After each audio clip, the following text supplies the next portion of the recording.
All right. Yeah, so we'll start now. So we have a sample space omega, and we'll define a sigma algebra on the sample space. So just have a quick recap. So algebra is a collection of subsets F0 of omega, such that the big subset omega is in F0. And if any set F is in this collection, see, it's just a bag of sets that we have with us. So if any set F is in this collection, then so is its complement. F complement is also there. And if F and G are in this collection, then F union G must be in this collection, right? So it's a collection with these properties. If you see any two sets, you must see their unions also there. So I don't know, Ojas, have you seen sigma algebras before, or you have? Yeah. Otherwise, it requires a little bit of a kind of a stretch of imagination to get in there, get handle on this the first time you hear about this.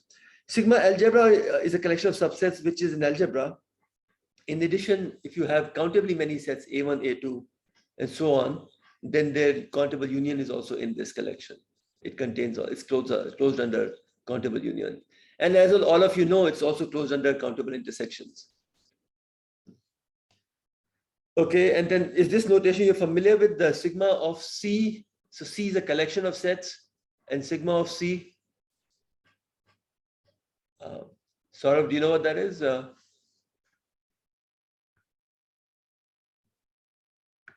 So it's the smallest sigma algebra which contains the sets C. Right, so everybody knows that, I guess, yeah. Okay, right. And we'll see, we'll talk about open sets and smaller sigma algebra which contains open sets. That's called the Borel sigma algebra.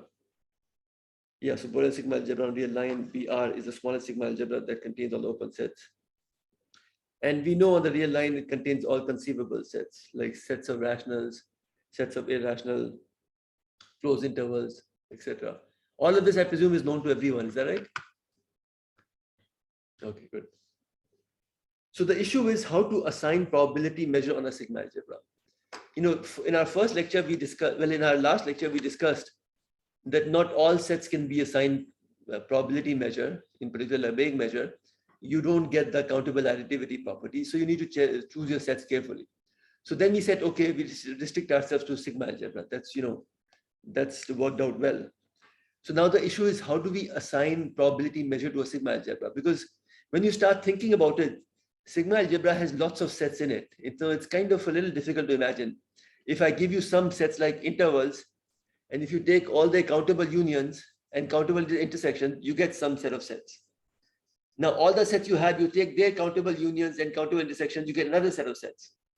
And you keep on doing this countably many times, you still have not got the sigma algebra. So it's very hard to imagine what a sigma algebra contains. And I guess beyond that, I don't have intuition for this either. But certainly all of these things you can show that's more than all of these things that I just mentioned to you. So how do you assign probabilities to these things, right? So the way it worked out, how many have seen, maybe some of you have seen this proof earlier, but how do you extend a measure from algebra to sigma algebra? How many of you have seen that proof? So Malhara, you've not seen it. Saurabh, you probably remember it, is that right? Or yeah, Kati, but do you remember the proof?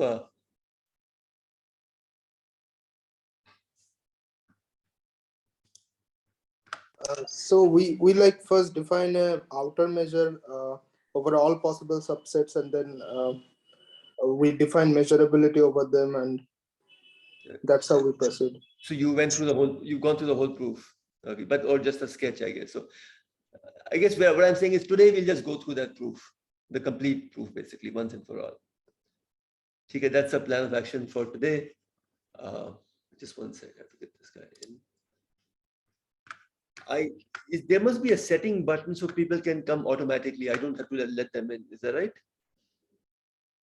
Okay, so maybe I'll ask somebody offline for that. Okay, so that's what we'll do today. We'll basically see how to assign measure to the whole sigma algebra in a unique manner, in a non-ambiguous, unique manner. So Saurabh has a question. So sort of your questions are coming just to me right now. It's not coming to everybody.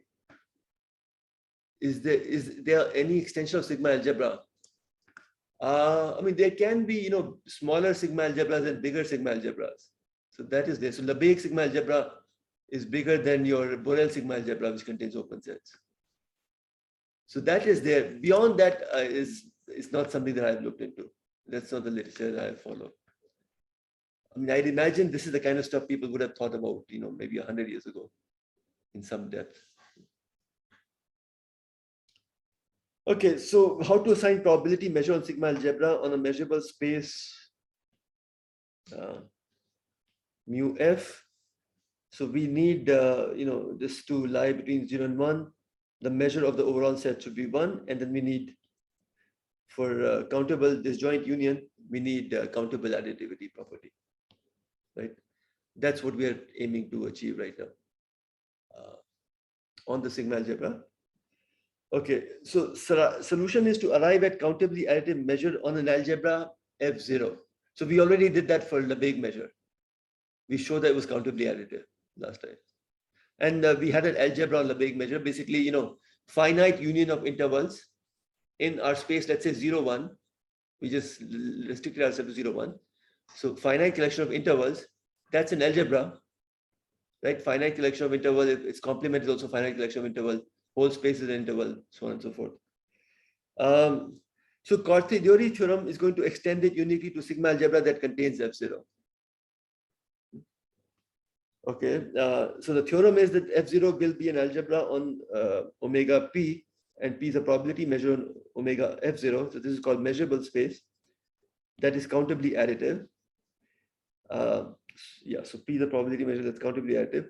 Then there exists a sigma algebra F, which contains F0, and a countably additive probability measure P star on F, such that P star A is equal to P of A for all A in F0. So it agrees with P on F0, and it extends it to the whole sigma algebra F. And we later argue that if you have two probability measures on a sigma algebra and they're finite, then if they agree on algebra, then they agree on the whole sigma algebra. So it's going to be a unique extension. Not when the measure is infinite, okay, then you can come with some counter examples, but we are looking at finite measures right now. So it's going to be a unique extension. That's a big point. And that's the agenda for today, right? And how do we proceed? As Agnev said, we'll first define an outer measure P star of A. And this can be defined for all subsets A of omega, right? How do we define this? Basically, we cover A with sets from F0 from our algebra, right? For any covering, we sum up the probability. So that's done here.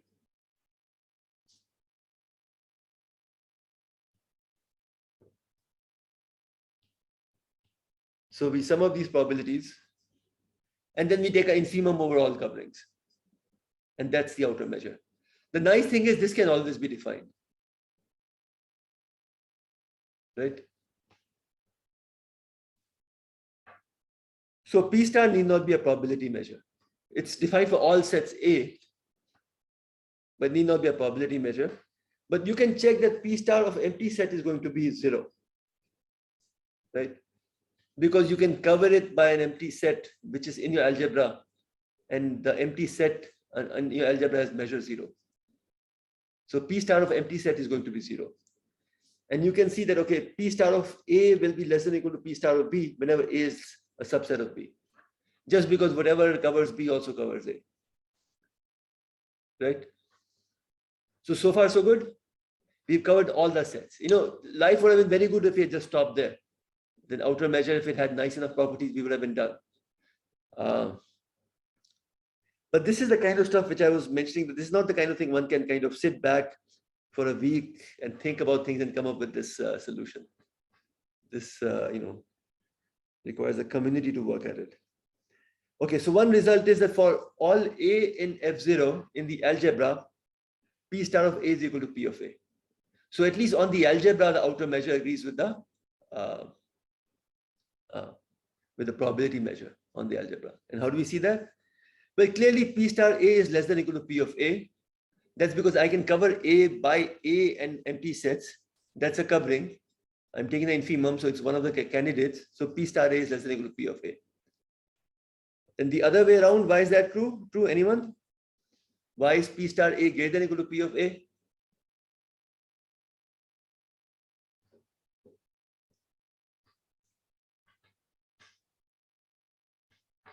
If you have something which, so if you take some covering of A, then it also, you can also say that it covers A in the F0 sense. Excellent. So therefore you can use the additivity of that. So for every covering, you'll get P of A is less than or equal to summation P of A of I. And this is actually where we need countable additivity. Yeah. You need countable additivity to say this. Yeah, even countable subadditivity would have sufficed. So we really did not need subadditivity is good. Yeah, so we didn't really need countable additivity. But this is what we need. But you can show that, okay, on an algebra, subadditivity would imply additivity. I think you can show that. So because we have this, so P of A is less than or equal to this on the right-hand side. And now you take an infimum over all such AIs. So P of A is going to be less than or equal to that as well. And the infimum is P star of A. Right? Very good.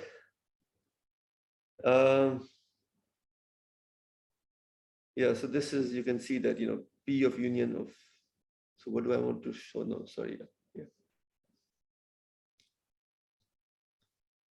Yeah, so I was just going to say that this is implied by countable additivity, because P of union of AI can always, so union of AI can always be written as union of disjoint sets, right? D1 is equal to A1, D2 is equal to A2 minus A1, D3 is equal to A3 minus A1 union A2, so on and so forth. So these are disjoint sets, their union is equal to union of AI. So probability of union of AI is equal to probability of union of DI, and probability of union of DI is simply the summation of P of DI, because you have countable additivity. And then these terms are point by point dominated by P of AI. Okay, so one result we have then is that, outer measure of countable union. So subadditivity property is there for P star. Right? For any collection of sets B1 through B infinity, P star of the union is less than or equal to summation of P star P of n. You've probably seen this somewhere already, but even then it'll be good for you to tell me what the answer is.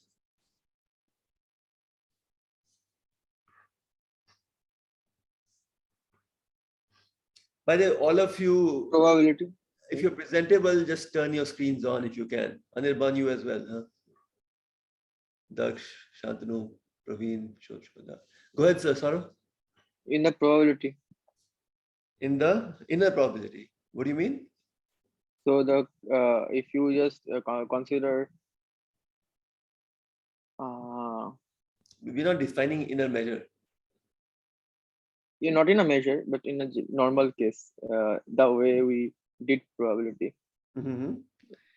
Yeah. So no, if the sets overlap actually, mm-hmm. so basically you are, so suppose you are counting the area.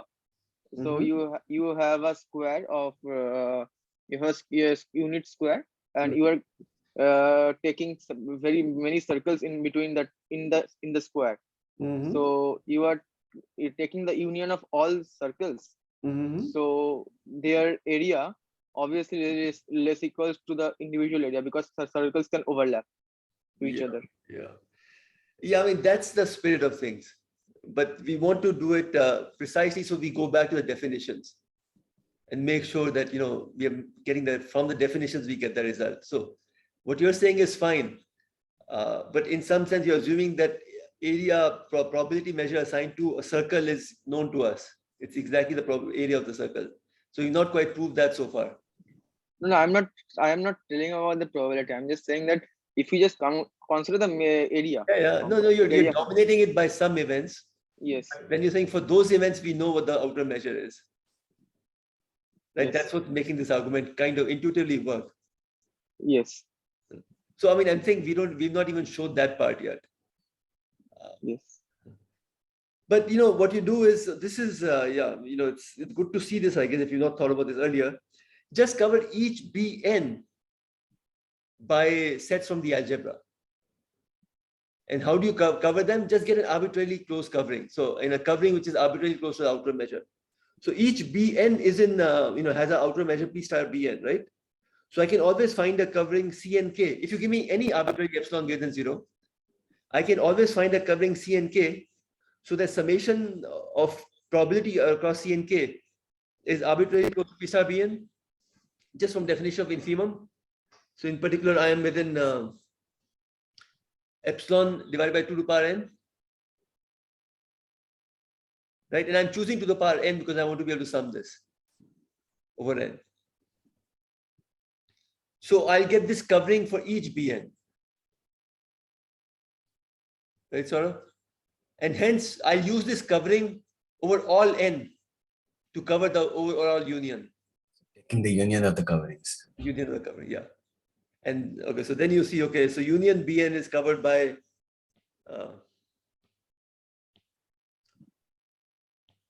this quantity right here, right? And P star of union is then dominated by, because it's one covering of the union, right? So P star, the outer measure of union of Bn is dominated by this summation here, double summation here. And this summation is arbitrarily close to summation of P star Bn. And epsilon was arbitrary. Only way this can be true is if you have the subadditivity property, right? Okay, so we've now proved what? We've defined an outer measure for every set.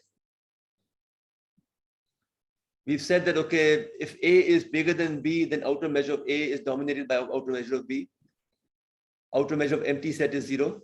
Outer measure of the union has this subadditivity property. So that's where we are so far. Okay. Now we have to come up with a sigma algebra. This is a step that, I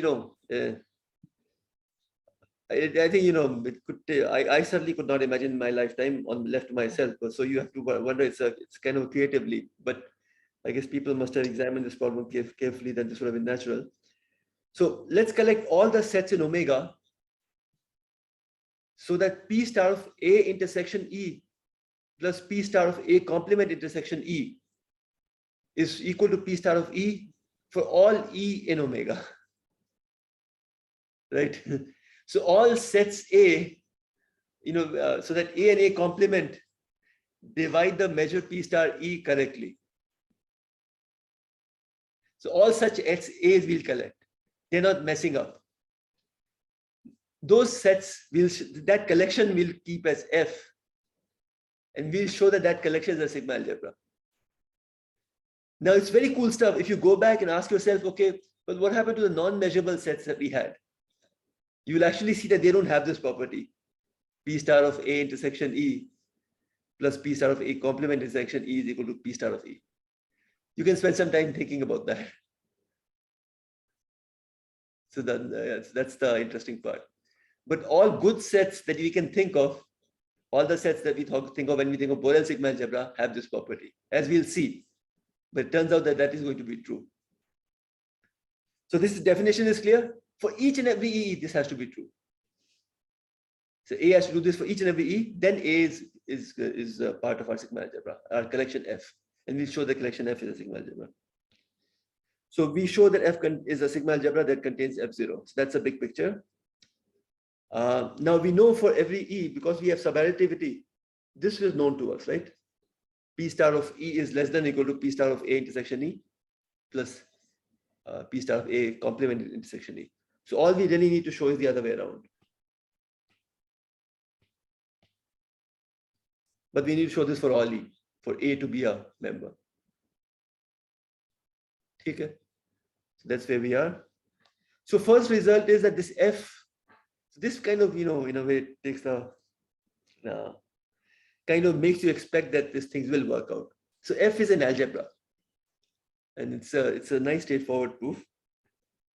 And let me show them to you. It's going to be hard for you to come up unless you've seen it before. It'll be hard for you to guess this thing. So suppose A and B are in F, we need to show basically that A union B is also in F, right? That's where we are. Okay.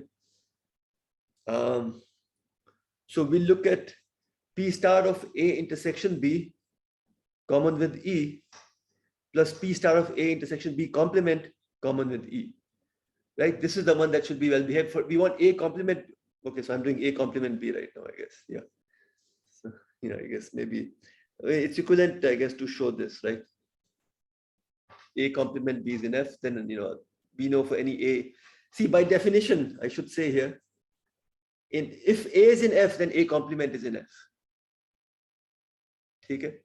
And big omega is in F. Those are not surprises. So omega is in F and A is close in the complement operation. So now if I can show A intersection B is in F, then A union B will also be in F.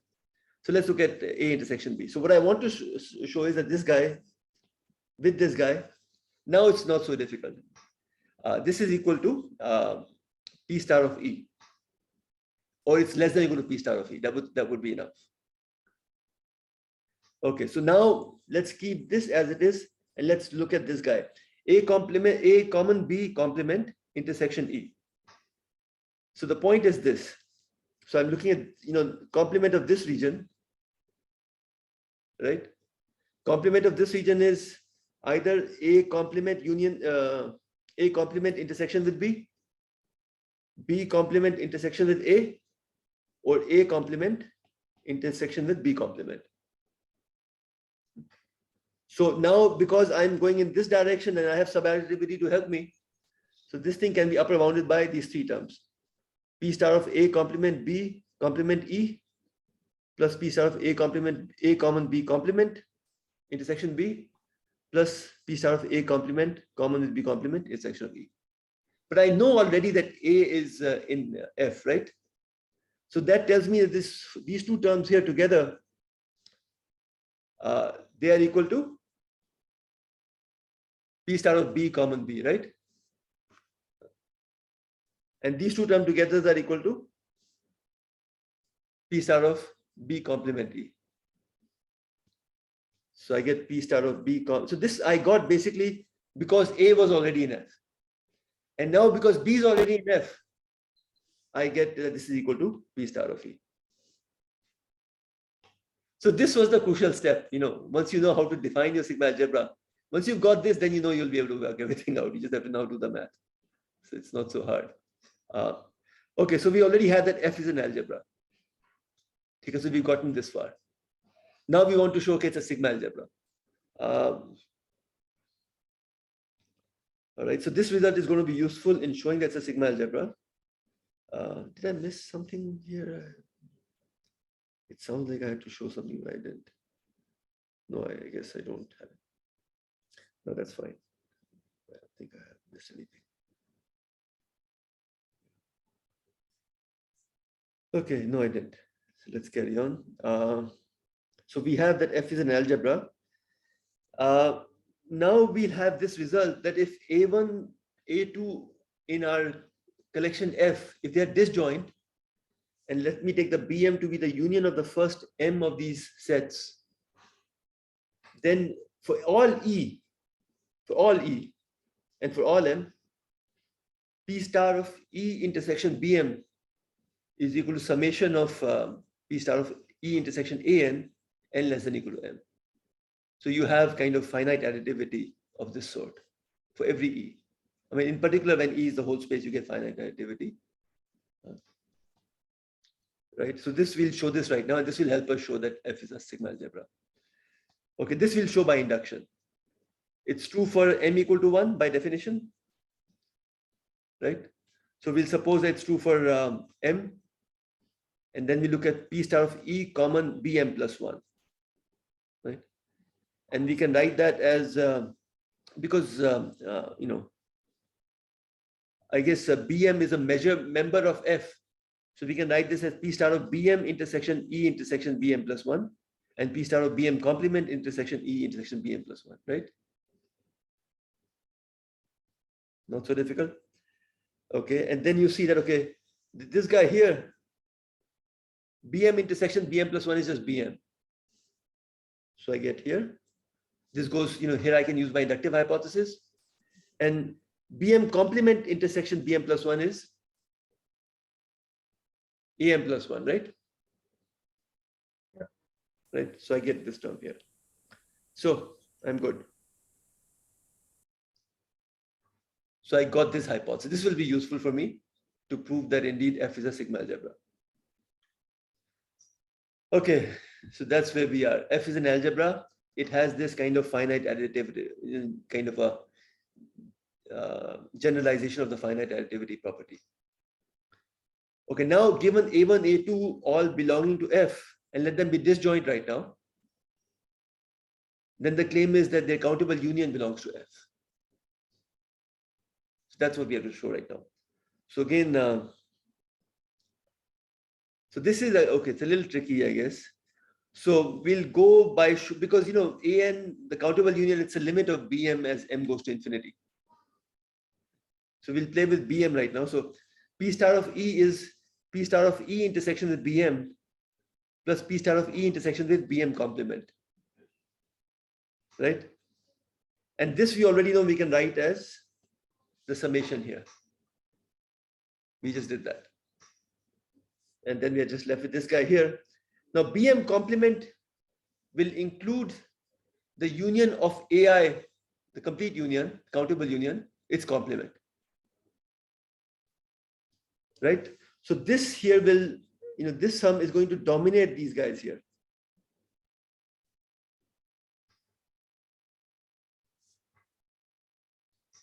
Right? This is the overall union, overall. How do we proceed from here? Anyone?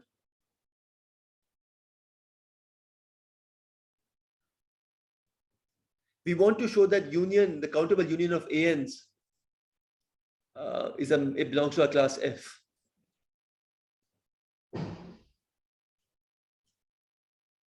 This looks very good, right? This looks pretty much what we are wanting. All we need is P star E intersection with the overall union, and then we are done. What we have instead is this guy here. Just use De Morgan.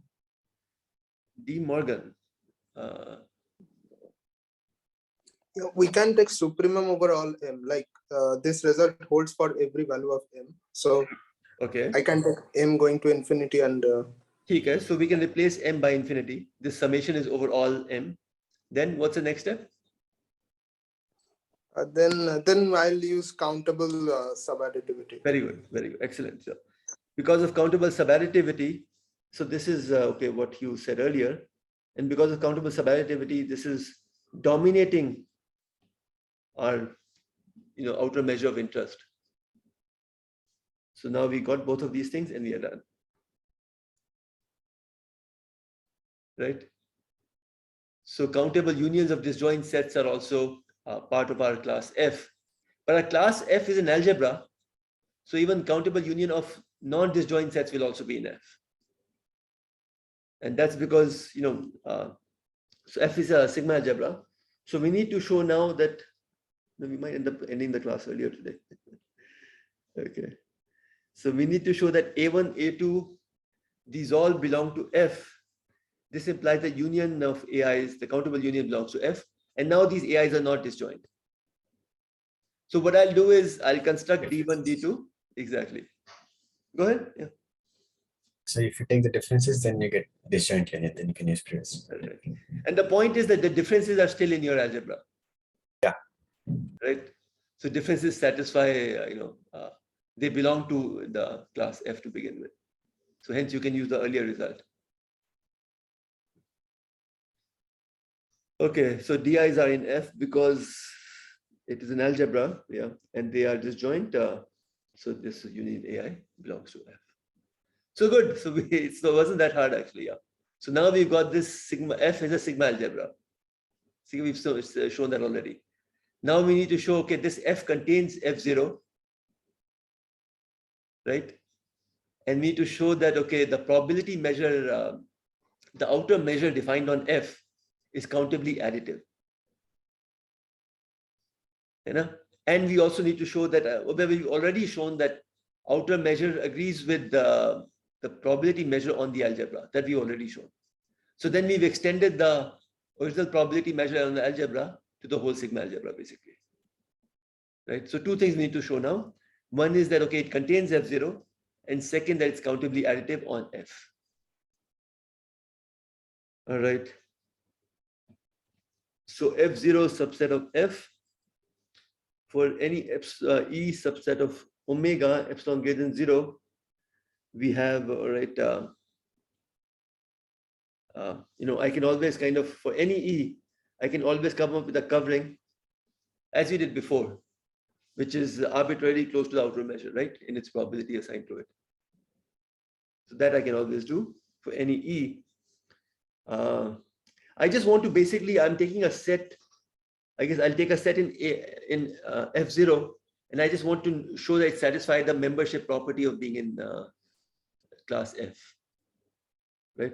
So I'll look at P star of E common A and P star of E common A complement.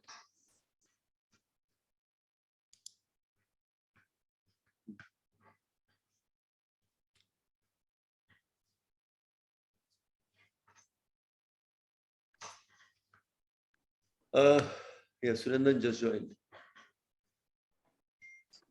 Sunandan, can you hear me?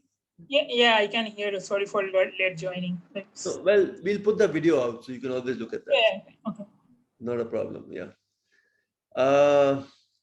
Yeah, so we've got this. So we want to show that for A, everything works out. A is in F0, and we've got this covering of A already, which is arbitrarily close in the outer measure sense, right? So now we'll say, okay, let's look at these two terms. We can always upper bound them by, instead of E, we'll put the covering union of AN here, right? And further, we've got this upper bound because of subadditivity on both sides. But now the point is, so P star of AN complement A intersection A, okay, plus P star of AN intersection A complement. My claim is that that's equal to P star of AN. So why is that the case?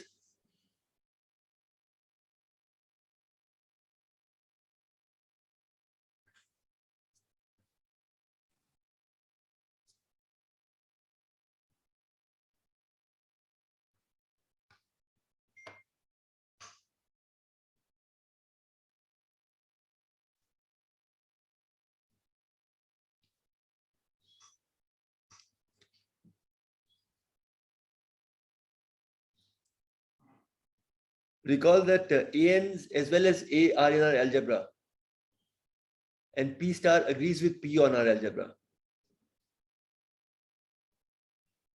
right?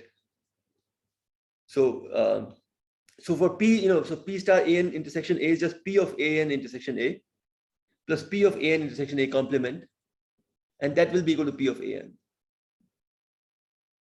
right? Because we have finite additivity with P on our algebra. So then we've got this bound, which is summation of P of A of N, which is arbitrarily close to P star of E. And this is true for every epsilon. So we get the property basically, right? My guess is whatever you end up doing, you'll probably never have to use these tools and techniques per se in their form right now. But it's very good to have seen all of this. It just kind of matures you in some way. So in some sense, I won't ask you questions either of any depth in this sort, but I think it's very good to have seen all of this proof worked out. Just good to know that these things exist. All right. Of course, in some other context, all of what we are doing is very important. All right, so we're done. So we have now that our algebra is part of F. Okay, that's so. So now we just need to show that P star is countably additive on F. So first, you know that, okay, if A1 and A2 are disjoint with A1 and F, then P star A1 union A2 is A1 intersection A1 union A2. So P star of that, because our A1 is in F, plus P star of A1 complement common with A1 union A2. So A1 common with A1 union A2 and P star of A1 complement common with A1 union A2, right? Because our A1's in F. Here you're taking your E to be A1 union A2. That's right, that's right. It's true for every E, so it's also true for A1 Yeah, union. it's true for every. Yeah, so that's the trick we've been using right through actually. We've maybe gone a little fast, but that's we used a few times. And now you note, okay, A1 intersection, this will give you P star of A1, and the other one, A1 complement intersection with A1 union A2 will give you A2, right? So you get from here that, okay, I have my at least finite additivity, right? What's true for 2 is true for any arbitrary number n. Okay, now to show countable additivity. So now I know that, okay, P star AN. So now all these ANs are, let me just change the color.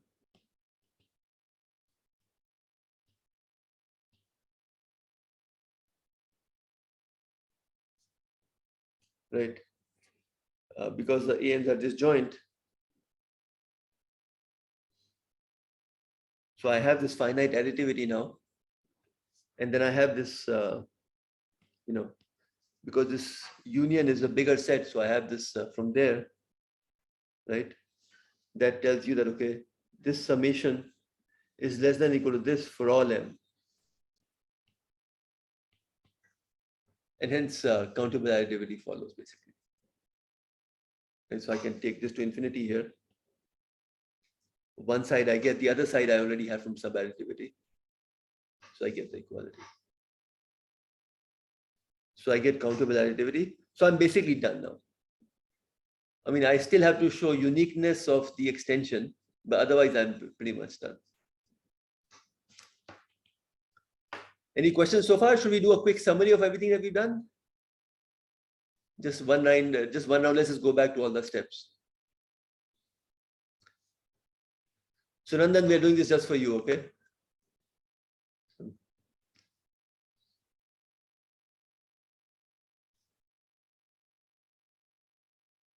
So let's see.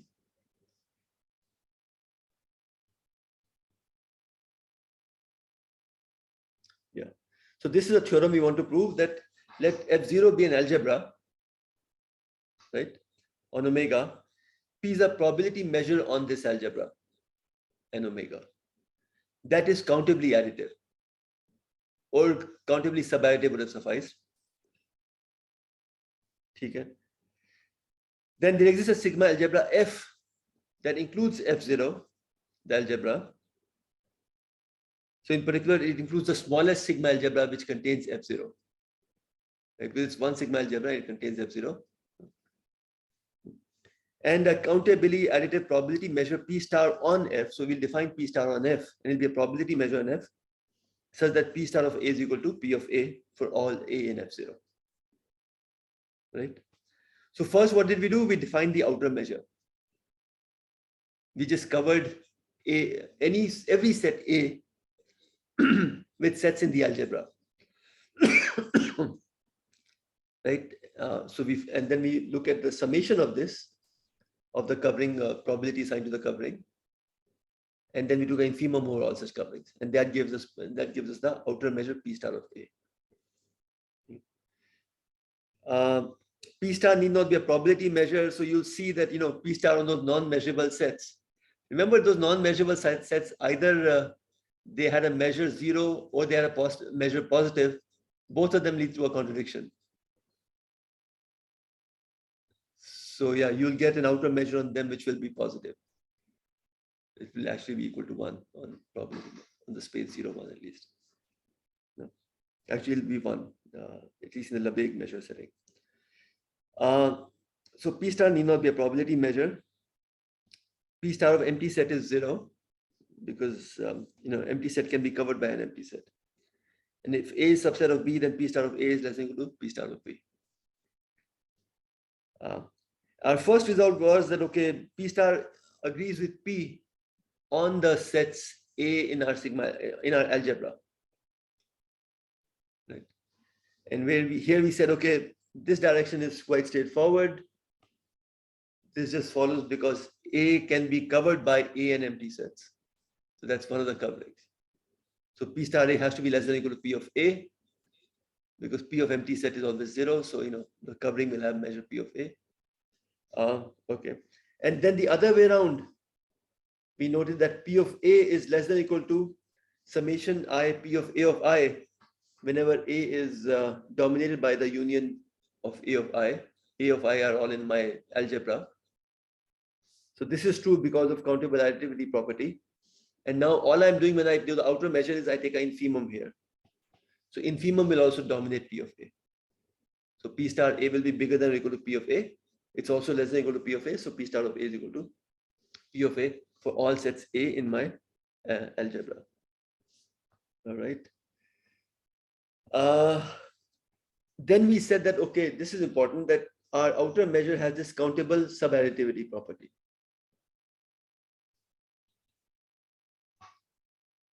Right.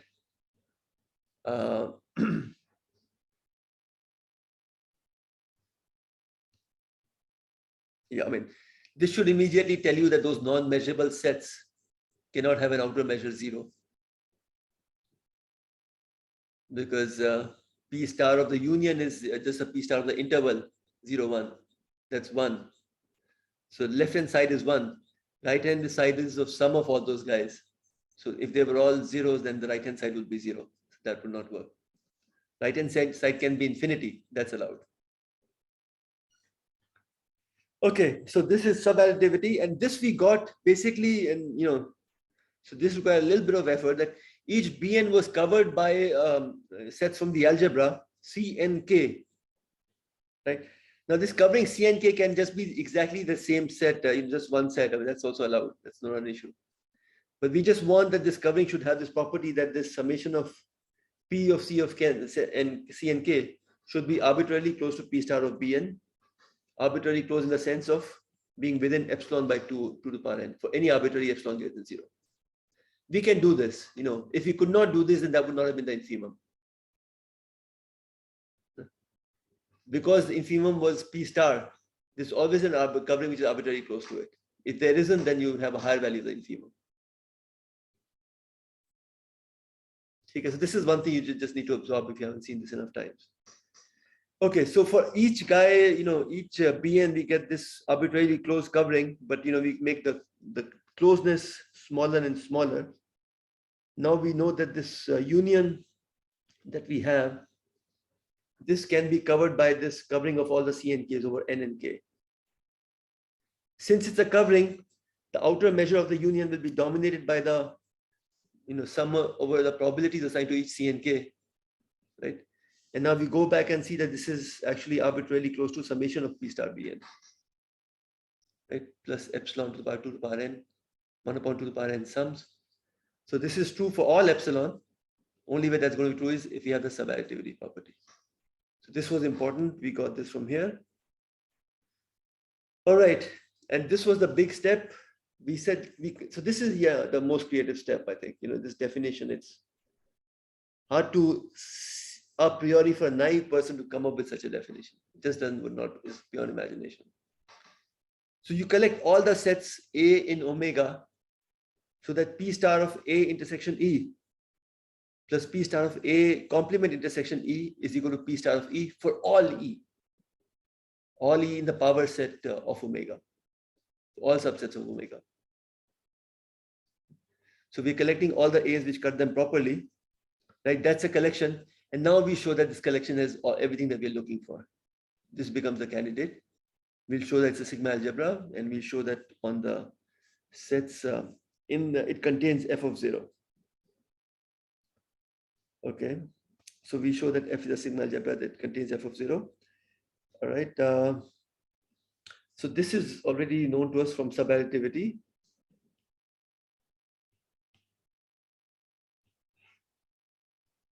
Right. Let me just clean all this up. So this is known to us. So what we really need to prove is the other direction. For all E. To establish that A is a member, we just need to show this for each and every E. and then A becomes a member of our class F. So first step, as you said, was that F is an algebra. And what we need to show basically is that if A and B are already in F, so if A and B are already doing their job well, they're cutting all the sets in the right manner, they're satisfying their membership criteria for all sets in the omega, then A intersection B also satisfies that property. And we wrote that, okay, let's look at, so P star of A intersection B common E and P star of A intersection B complement common E. That's what we need to look at basically, right? We need to show that this is less than or equal to P star of E. That would imply that A complement B is also a member of our collection F. And here all we really need to do was that we saw A complement B, no, A common B complement, A intersection B complement. Let me also clear this up, sorry. So essentially we had to look at this set here, A intersection B. The big step was just to observe that its complement can be written as this joint union of three sets, 1, 2, and 3. One is A intersection B complement. This is B intersection A complement. And 3 is A complement intersection B complement. So we have this as a, I mean, we can express A intersection B complement as a union of these three regions. So we come back here and we upper bound this, because now we have a covering over this set by A complement intersection B intersection E. So this is A common B intersection E. No, A complement common B intersection B. This is A common B complement intersection E. And this is A complement intersection B complement intersection E. So, so this term here can be dominated by these three terms. This term we just bring down as it is. And now we simply observe that these two together, see, because the above property was true for every E. So this is, Malhar, what you were saying earlier. It's also true for B intersection E. Yeah. Right? So B intersection E and A complement intersection B intersection E is equal to P star of A, P star of B intersection E. Right? Because, A belongs to our set F. It's cutting each and every set correctly.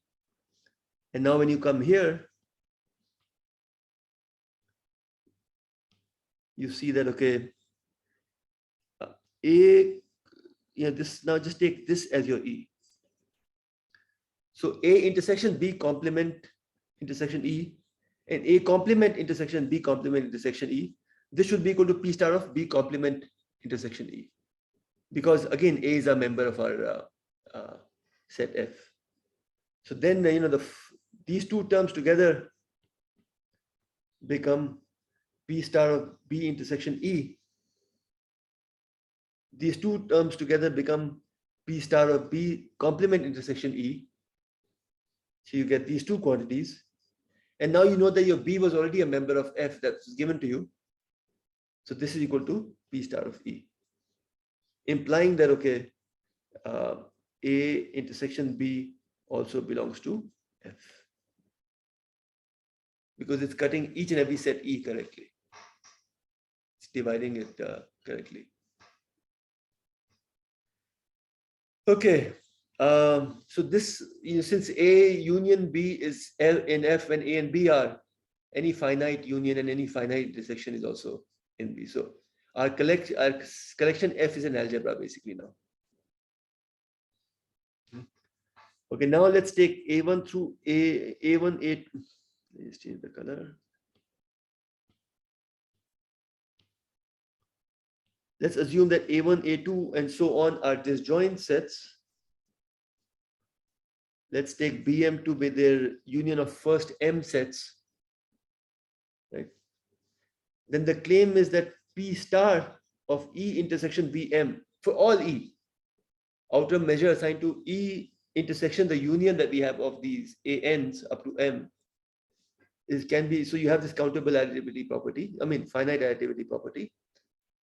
It's a summation of P star of E intersection AN. So this property we'll see is true, and this will help us now go from algebra to sigma algebra. And the way we'll see this is true turns out to be quite easy. This turns out to be just through induction. So this property is true for m equal to 1 because left and right hand side is the same. Let's assume it's true for m. Then we are looking at this quantity here.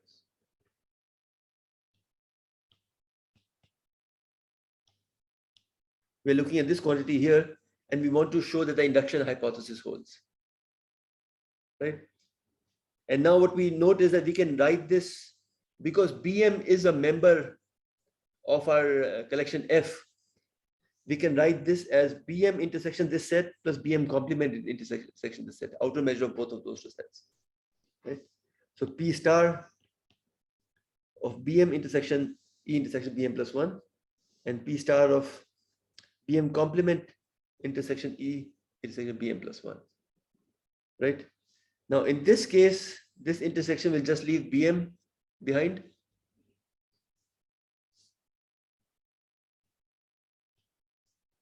Right? So you get this quantity here. And in this case, the intersection of Bm complement and Bm plus 1 leaves Am plus 1 behind.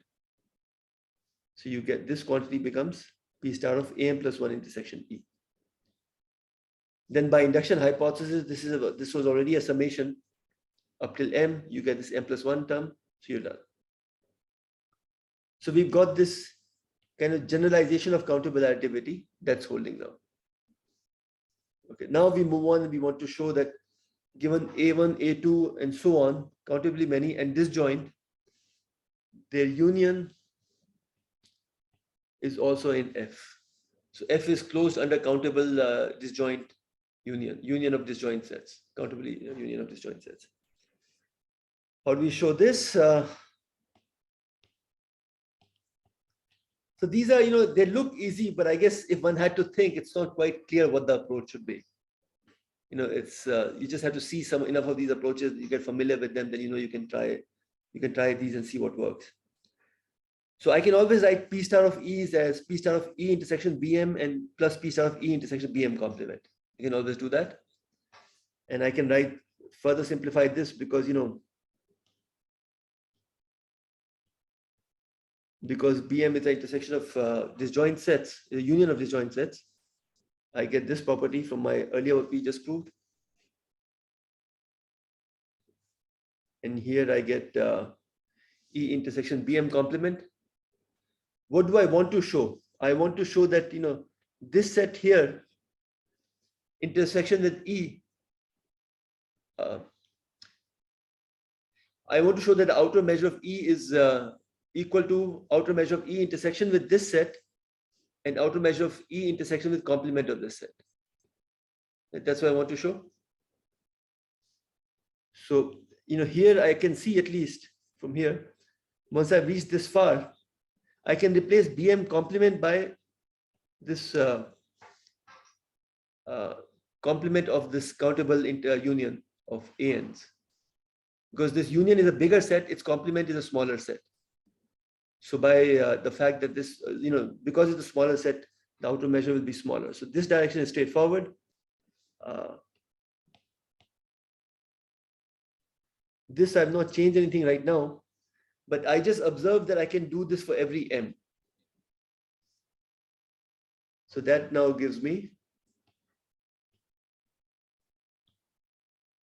so that allows me to put, this countable summation here with this other term on this side. And now I can further, observe that this dominates this countable union, right? Because we said that P's outer measure had subadditivity. This dominates this, and this is equal to. So this is exactly what I wanted to prove. That tells me that this countable union of disjoint sets indeed belongs to F. So now I've shown that my F is an algebra and it's closed under union of disjoint sets. Now it's easy to see that that also means that it's a sigma algebra, meaning it's closed generally under just union, countable unions. And we show this because we take A1, A2 arbitrary sets in F. And now we want to show that this guy here, we want to show that this guy here belongs to F. What I'll do I'll just re-express this as a union of disjoint sets. So D1 is A1, D2 is A2 minus A1, Dn is An minus everything that we've seen so far, A1 union up to An minus 1, right? Which is the same as An intersection with A1 complement, A2 complement, An minus 1 complement. All these sets belong to my algebra already. They belong to F already, right? If because A1, A2, and so on belong to F, and F is an algebra, all these sets also belong to F, but they are disjoint. So I've already argued that that means that this set also belongs to my F, which implies that this union belongs to my F, which implies that my F is indeed a sigma algebra, right? Okay. So result, okay, now we want to argue that this F, which is a sigma algebra,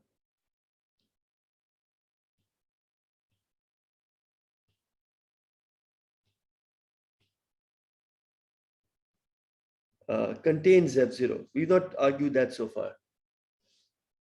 Right? We have to go back and see that each element of F0 is also cutting each set in the right manner, so it belongs to F. Right? There's a criteria for belonging to F. We have to show that every set in F0 meets that criteria. So E, let's take any arbitrary E in omega, and we can cover this E with the with a union of sets in F0, so that the summation of the measure assigned to all the AIs is arbitrarily close to the measure assigned to E, the outer measure assigned to E. Why is this possible? This is because P star is an infimum of all these coverings, right? So you can always, if I give you any epsilon, you will always find some covering which is within epsilon. If you didn't, then you'll have a higher infimum.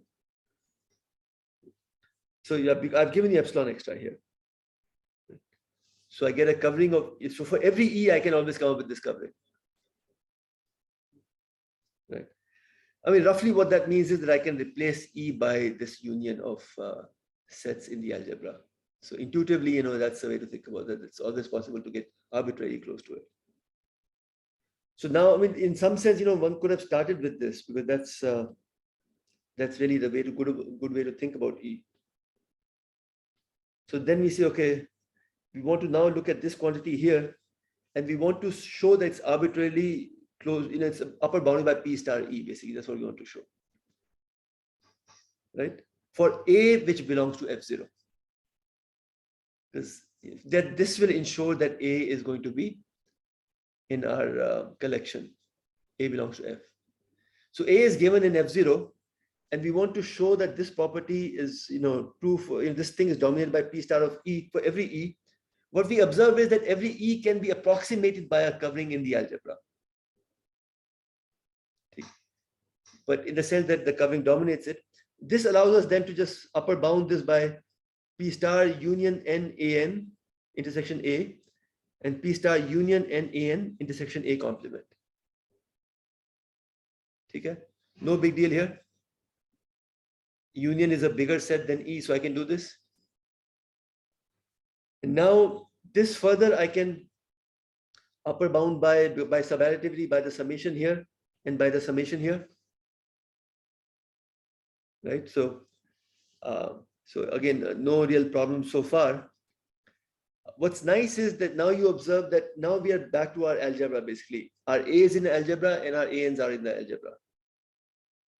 So P star AN intersection A, P star AN intersection A complement is just equal to P of AN intersection A and P of AN intersection A complement. Right? Because on the algebra, the outer measure agrees with the probability measure. And now what's nice about that is, once you have this, then I can just combine these guys here. This is just P of A of n. Right? On our algebra, our probability measure could always do this. So I'm back to my summation n P of A of n, which I had chosen earlier to be arbitrarily close to P star of P. So I could have done this for any epsilon greater than 0. So the only way this is true is if this property here is true. Right? And hence A must belong to my class F. Yeah.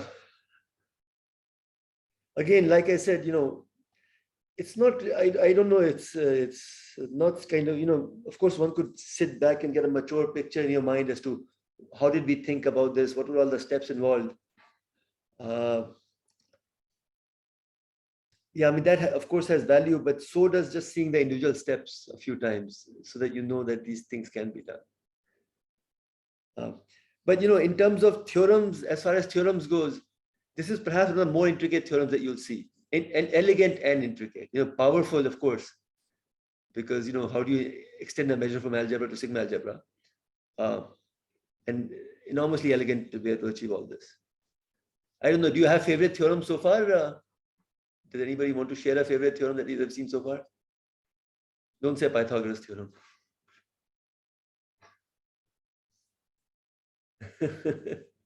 For me, Bolzano-Weierstrass. Which one? Bolzano-Weierstrass. Just say, I have to explain that. I'm not aware of that. Maybe I'm not understanding you. The statement is that is every bounded, infinite bounded set of R has a limit point. Okay. Oh yeah, Bolzano-Weierstrass. But come on, that's that you can sit down and think on your own. No. It's elegant, but it's not. Yeah, because I felt that theorem is nice because from that we have given every concept of limits, continuity, and True. No, it's nice and elegant, but it's not. It's one of those theorems which I think people can think up on their own if they spend enough time at it. So Ojas is saying prime number theorem. Remind me, what's the prime number theorem? Essentially, the number of primes less than x. This is asymptotic to x divided by log x. I see. Yeah, so I've not seen the proof of that theorem. So is it hard to show? Or? The first proofs needed a lot of complex analysis, but I think Edish came up with a elementary proof, which is still complicated. you can prove it by analytic number theory also, right?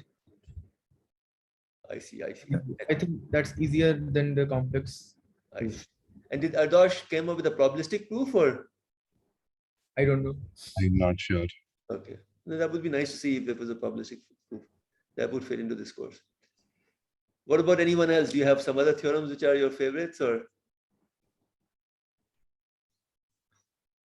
I mean, you'll see Hahn-Banach theorem, which is very nice later. Huh? But I mean, you'll see that in some other course, I guess. Yeah. My favorite is like the theorem where it is proved there are infinite number of primes. So that is like very much elegant proof. Yeah. Very easy. Yeah. But very elegant, like the first idea. True, I agree with you. But this is beyond, those things you can still kind of accept. Once you see it, it can be thought of. If you want something you cannot think of, you can say that every arithmetic progression has infinitely many primes, as long as the coefficients are not co-prime. Sorry, repeat. Every arithmetic progression has infinitely many primes.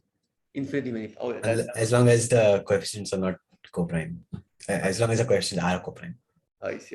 That sounds like very interesting. Yeah, so if you take like 2n plus 4, of course, that doesn't have infinitely many primes in it. But if you take like 2n plus 3, 5n plus 4, whatever. Okay. And how the proof is quite difficult, or? Yes. I've only seen the case for ax plus 1. I see. Very well. Who proved it? I think this is named after Dirichlet, but I see. Yeah, sure I think it is Dirichlet. It was Dirichlet. Okay. Yeah, I mean that sounds like that's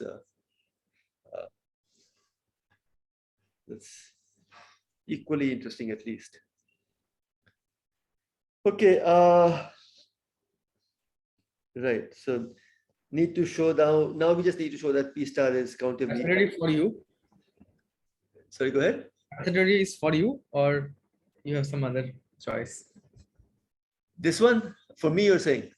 Yes. I guess, yeah, this would probably be it. I mean, there's a extension theorem by Han Banach, which is interesting, but I don't think I appreciate it well enough right now. I mean, one interpretation of that is just it's a separating hyperplane theorem, you know, just in a very general space. So that is, of course, straightforward. But it has other formulations too and other utilities.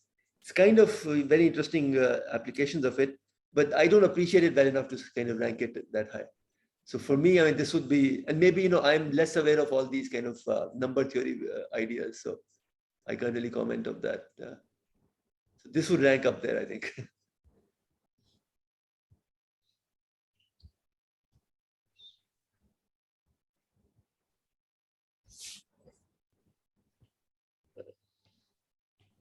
I mean, all these analysis results, Hein-Borel theorem, you know, all the kind of stuff, those are all very nice. They're all elegant. Scalars only, I forget that.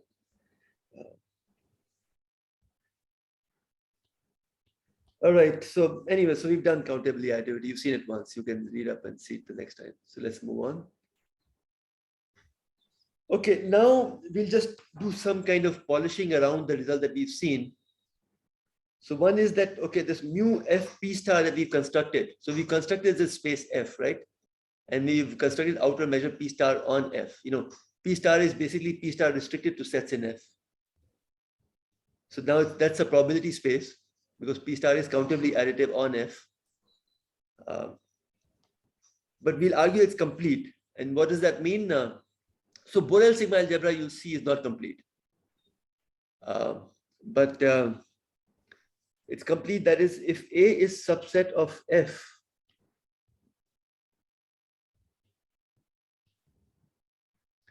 and you know that A has a measure 0, then every subset B of A is also in F, and it will have measure 0, right? Every subset has an outer measure 0. So it will have a measure 0. All you have to show is that every subset of A is also in F. It is cutting open other sets in the right way. So in that sense, it's complete. It's not like if I give you some sets and all the smaller subsets, there's something that's not in F. So Lebesgue measure is complete. Borel sigma algebra is not complete on the interval 0, 1. So we need to show that, okay, so we are given such a B. We need to show this property, right? All right, now just help me prove this. We want to show that this is true for B. B is a subset of A.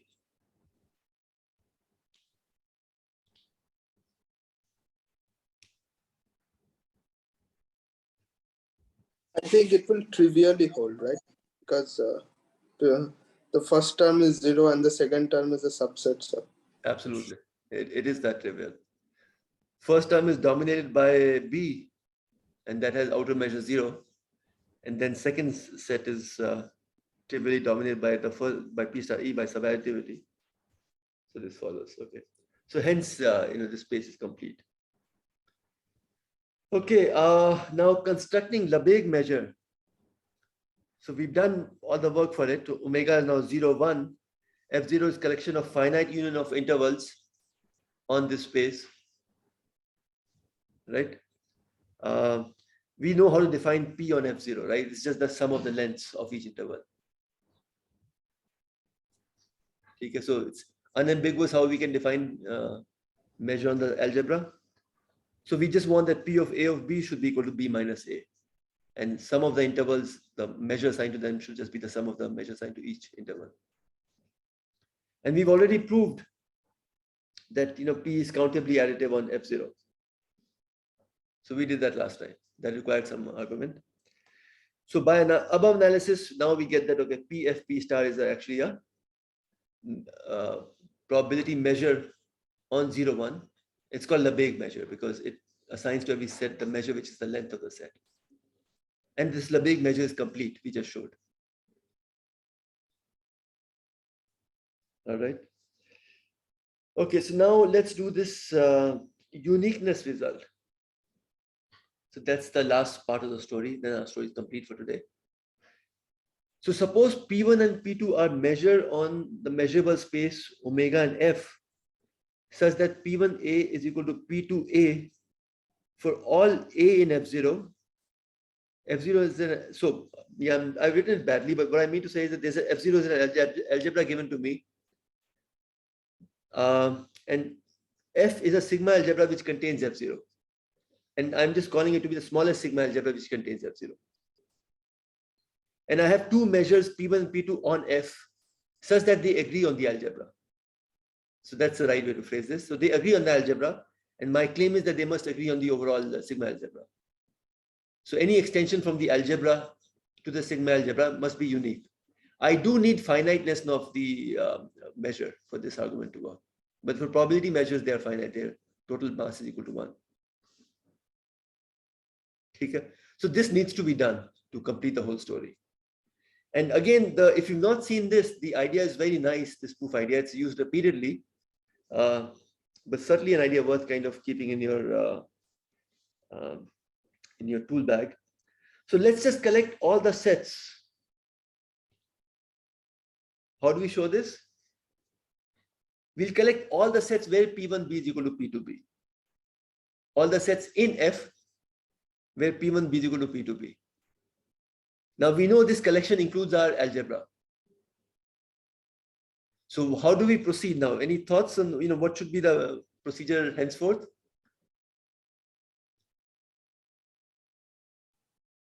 We will show that whatever we have defined, that is also an algebra, and that contains the F0. No, so exactly right, except that we will show that this collection that we have D is actually a sigma algebra. Yeah, sorry, that is sigma algebra. Yeah. That's what you meant. Yeah. It's a sigma algebra. It contains F0, hence it's equal to F, because F is the smallest sigma algebra which contains F0. So all we need to show is that this is a sigma algebra. How do we show this? We just need to show that all the properties of sigma algebra are satisfied by the members. So again, a very powerful technique used again and again. So D is, clearly it contains the overall space omega because it contains F0. And if P1 omega is equal to P2 omega, P1 empty set is equal to P2 empty set, they're both 0. So, it contains omega and it's closed under complementation, because if P1b is equal to P2b, then P1b complement must be equal to P2b complement. Right? So if B belongs to this collection, then so does B complement. And now we'll take B1 union B2. B1, B2 already belong to this collection. We'll argue that B1 union B2 also belongs to this collection. How do we do that? Anyone? You can see what the collection definition of collection is, right? That should be enough to make everything work.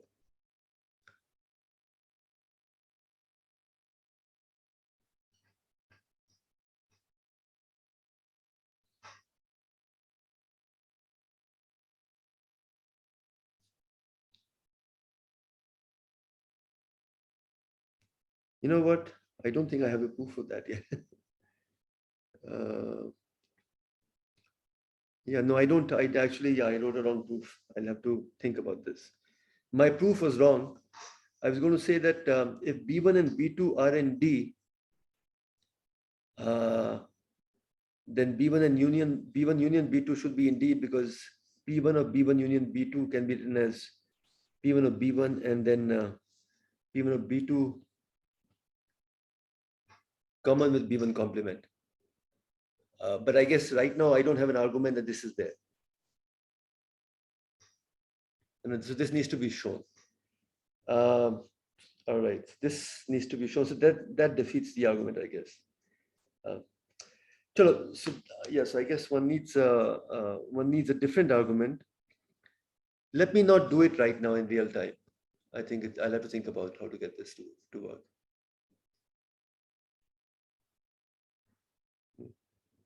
Unless somebody can see it, but I don't think it's going to be that straightforward. Let's see. All I know is P1B is equal to P2B. Yeah, no, I have a wrong argument. Sorry.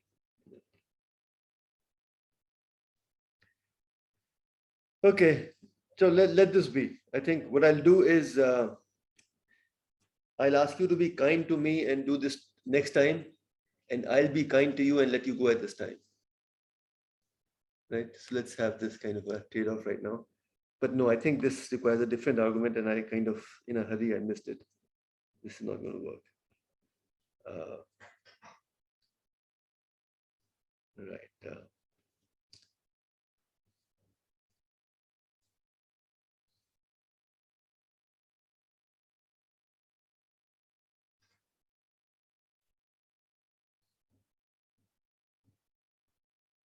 So, how do I show this? No, I need a more intricate argument for this. Okay, we'll take this up next time. Let's end with the proof of uniqueness still hanging there. So we'll take that up next time.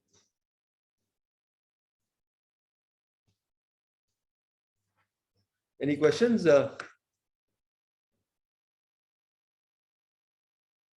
So if you have a sigma algebra which is not the smallest one, Yeah. so if you have F0 and you have F1 which is not the smallest one, then can you have two different probability methods, different measures which agree on F0? Okay, so you're saying that they agree on some sigma algebra, which need not be the smallest one. Yeah. But how will we complete the argument still? No, I mean, I'm asking if you know whether it is possible, whether is it true or not, like. It should be true even there. I mean, I guess your point is if F was not the smallest sigma algebra, but it was just some sigma algebra where the two agree.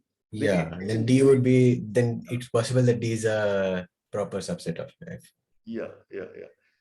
So, I mean, this was just because this made it easy to show that D is equal to F.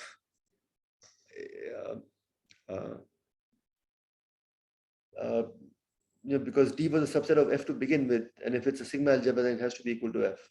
But I guess your point is that suppose I am given two measures P1 and P2 on sigma, so the F0 is given to us, and then there's a F which is bigger than sigma F0, let's say, and on the F, both these measures are defined, and on F0 they agree. And now the question is, they are defined, are they equal to each other on F? Although F is bigger than sigma F0. Yeah. And I guess you're wondering if the answer is no, then there's a clue to how to prove this. My guess is that the answer is yes. That, if they are defined on a broader sigma algebra, can they differ with each other? Let me answer this next time. Let me think about this. I don't want to kind of say something wrong right now, because I'll probably have to dig in a little bit and, because it's not stuff that I think about usually. So I have to see some literature and see, and then come up with an argument. I think there is some result, like the construction we did in the Theorem. Yeah. So there we defined the sigma algebra of all measurable sets. And if we move in this way, we'll be proving that it is unique up to the sigma algebra generated by the algebra we have in hand. So there is some result which states that the sigma algebra generated by our algebra, so that is the sigma algebra of all measurable sets is the completion of the sigma algebra generated by our algebra. So that way, I think uniqueness is extended up to. No, I think, yeah. So you may be right that it extends to not just the smaller sigma algebra, but the completion of that. But let's take it up next time. Well, I think we are conjecturing right now. Because I think there's a crucial step that's missing in this construction.